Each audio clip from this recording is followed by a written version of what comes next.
पश्चिम Asia में सियासी पारा हाई है और दुनिया की नजर जिनेवा पर। अमेरिका और ईरान के बीच परमाणु मुद्दे पर बातचीत चल रही है। जिनेवा में दूसरे चरण की बातचीत के लिए ईरानी विदेश मंत्री अब्बास अगारची पहुंचे हैं, लेकिन पर्दे के पीछे हालात काफी गर्म हैं। जानकारी के मुताबिक दिसंबर में फ्लोरिडा के मारे लागो में हुई मुलाकात के दौरान अमेरिकी राष्ट्रपति डोनाल्ड ट्रंप ने इजरायल के प्रधानमंत्री बेंजामिन नेतन्याहू से साफ कहा था कि अगर अमेरिका और ईरान के बीच समझौता नहीं हुआ तो वह ईरान के बैलिस्टिक मिसाइल कार्यक्रम पर इजरायल हमले का समर्थन करेंगे। एबीसी न्यूज ने अपनी रिपोर्ट में बताया है कि सूत्रों के मुताबिक अब अमेरिकी सेना और खुफिया एजेंसियों के भीतर इस बात पर चर्चा शुरू हो चुकी है कि अगर इजरायल ईरान पर हमला करता है तो अमेरिका किस तरह उसकी मदद कर सकता है। चर्चा इस बात पर ज्यादा है कि अमेरिका सीधे हमला करेगा या नहीं, बल्कि इस पर है कि वह इजरायल को कैसे सहयोग दे सकता है।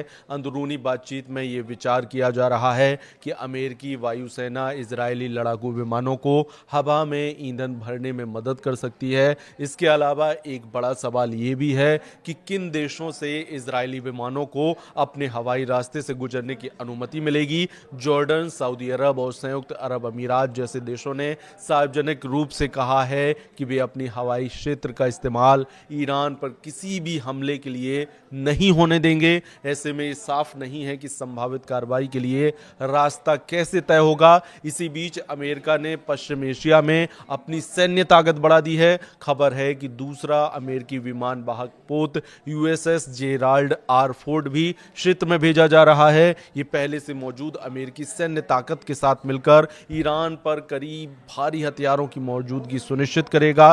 राष्ट्रपति ट्रंप ने इसे ऐतिहासिक कदम बताया है। उनका कहना यह है कि बातचीत विफल होती है तो अमेरिका तैयार रहना चाहता है। इजरायल के प्रधानमंत्री नेतन्याहू खुले तौर पर ईरान के साथ समझौते को लेकर संदेह जता चुके हैं। उनका कहना है कि किसी भी समझौते में सिर्फ परमाणु कार्यक्रम ही नहीं, बल्कि ईरान के जो मिसाइल कार्यक्रम और क्षेत्र में उसके समर्थित संगठनों की फंडिंग पर रोक होनी चाहिए। दूसरी तरफ ईरान ने संकेत साफ दे दिए हैं कि वह कुछ हद तक यूरेनियम संवर्धन कम करने पर विचार कर सकता है, लेकिन बदले में उस पर लगे आर्थिक प्रतिबंध हटाने होंगे। अभी तक किसी लिखित समझौते की स्थिति नहीं बनी है। अमेरिका और ईरान के बीच जेनेवा में दूसरे दौर की बातचीत होने वाली है। मंगलवार को ओमान की मध्यस्थता में जेनेवा में बातचीत होगी। अमेरिकी प्रतिनिधि स्टीव विटकॉफ और जेरेड कुशनर इसमें हिस्सा लेंगे। विदेश मंत्री मार्को रूबियो ने कहा कि राष्ट्रपति ट्रंप पहले बातचीत चाहते हैं,